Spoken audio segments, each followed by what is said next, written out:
Serikali ya Rwanda imesema imekata uhusiano wa kidiplomasia na Ubelgiji na kuwaamuru wanadiplomasia wote wa nchi hiyo ya Ulaya kuondoka nchini humo ndani ya saa 48. Katika taarifa yake siku ya leo Jumatatu ya Machi 17, 2025, Wizara ya Mambo ya Nje na Ushirikiano wa Kimataifa ya Rwanda imeshutumu Ubelgiji kwa mara kuiandama Kigali wakati wa mzozo unaoendelea Jamhuri ya Kidemokrasia ya Kongo DRC. Taarifa hiyo imesema kuwa serikali ya Rwanda leo imeijulisha serikali ya Ubelgiji juu ya uamuzi wake wa kuvunja uhusiano wa kidiplomasia ambao unaanza mara moja.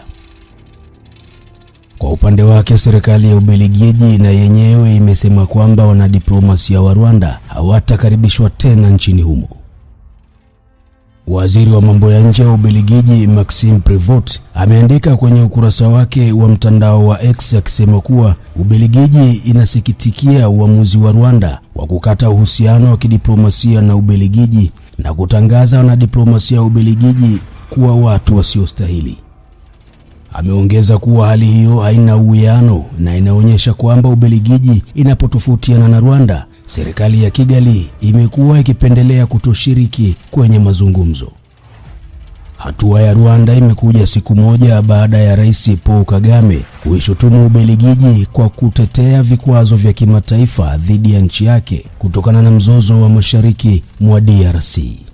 Kundi la waasi la M23 linaloungwa mkono na Rwanda lilifanya mashambulizi makubwa katika eneo lenye utajiri mkubwa wa madini huko mashariki mwa DRC mapema mwaka huu na kuchukua miji miwili mikubwa kwa kasi kubwa. Ripoti ya Umoja wa Mataifa imesema kuwa Rwanda inadhibiti kikamilifu kundi hilo na ina takriban wanajeshi 4,000 nchini DRC. Hata hivyo, Rwanda imekanusha kuhusika na mzozo huo na kusema kuwa kwa sasa inakabiliwa na tishio kutoka kwa wapiganaji wa kabila la Wahutu la nchini DRC. Serikali ya Kongo imesema takribani watu 7,000 wamefariki katika mashambulizi hayo na imetaka hatua za kimataifa kuchukuliwa.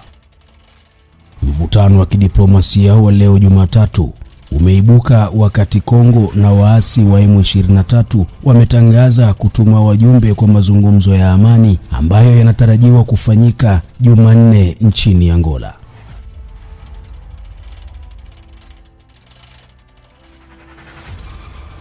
Imeandaliwa na kusanifiwa na mimi Dennis John Kumwenda wa Uhai Online TV. Tafadhali usisahau kusubscribe, kulike, kucomment na kushare.